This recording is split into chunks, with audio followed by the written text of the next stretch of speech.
दोस्तों आइए सुनते हैं गणेश चतुर्थी की तीसरी कथा। एक समय की बात है कि विष्णु भगवान का विवाह लक्ष्मी जी के साथ निश्चित हो गया। विवाह की तैयारी होने लगी। सभी देवताओं को निमंत्रण भेजे गए, परंतु गणेश जी को निमंत्रण नहीं दिया।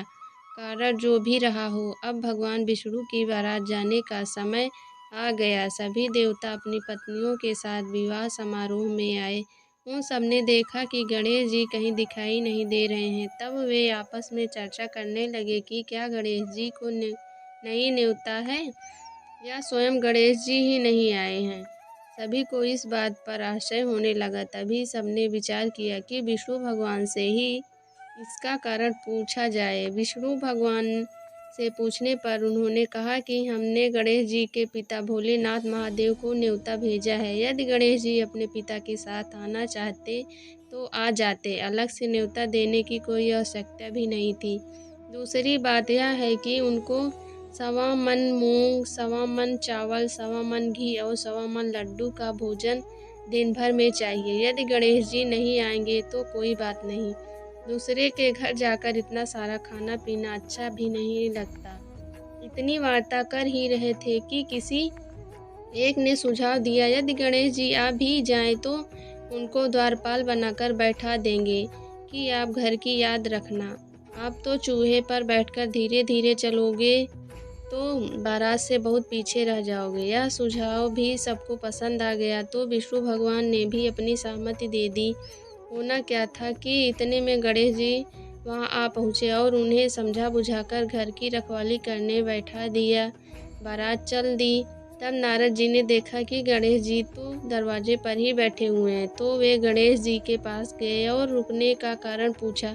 गणेश जी कहने लगे कि विष्णु भगवान ने मेरा बहुत अपमान किया है। नारद जी ने कहा कि आप अपनी मूषक सेना को आगे भेज दे तो वह रास्ता खोद देगी, जिससे उनके वाहन धरती में धंस जाएंगे। तब आपको सम्मान पूर्वक बुलाना पड़ेगा। अब तो गणेश जी ने अपनी मूषक सेना जल्दी से आगे भेज दी और सेना ने जमीन पोली कर दी। जब बारात वहां निकली तो रथों के पहिए धरती में धंस गए। लाख कोशिश करे परंतु पहिए नहीं निकले। सभी ने अपने अपने उपाय किए परंतु पहिए तो नहीं निकले, बल्कि जगह जगह से टूट गए।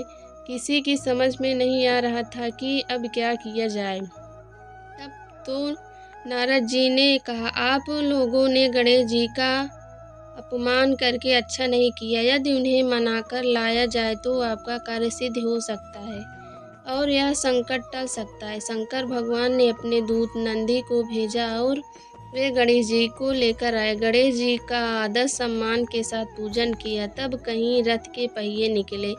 अब रथ के पहिए निकल तो गए परंतु वे टूट फूट गए, तो उन्हें सुधारे कौन। पास के खेत में खाती काम कर रहा था, उसे बुलाया गया। खाती अपना कार्य करने के पहले श्री गणेशाय नमः कहकर गणेश जी की वंदना मन ही मन करने लगा। देखते ही देखते खाती ने सभी पहियों को ठीक कर दिया। तब खाती कहने लगा कि हे देवताओं, आपने सर्वप्रथम गणेश जी को नहीं मनाया होगा और ना ही उनकी पूजन की होगी, इसीलिए तो आपके साथ यह संकट आया है। हम तो मूर्ख अज्ञानी हैं, फिर भी अब पहले गणेश जी को पूजते हैं, उनका ध्यान करते हैं। आप लोग तो देवता गण हैं, फिर भी आप गणेश जी को कैसे भूल गए। अब आप लोग भगवान श्री गणेश जी की जय बोलकर जाएं तो आपके सब काम बन जाएंगे और कोई संकट भी नहीं आएगा। ऐसा कहते हुए बारात वहां से चल दी और विष्णु भगवान का लक्ष्मी जी के साथ विवाह संपन्न करा के सभी सकुशल घर लौट आए। हे गणेश जी महाराज, आपने विष्णु को जैसे कार्य सारियो ऐसो कार्य सबको सिद्ध कर जो। बोलो गजानन भगवान की जय। अगर हमारी कहानी आपको पसंद आए तो कृपया हमारे वीडियो को लाइक, शेयर और हमारे चैनल को सब्सक्राइब करें। धन्यवाद।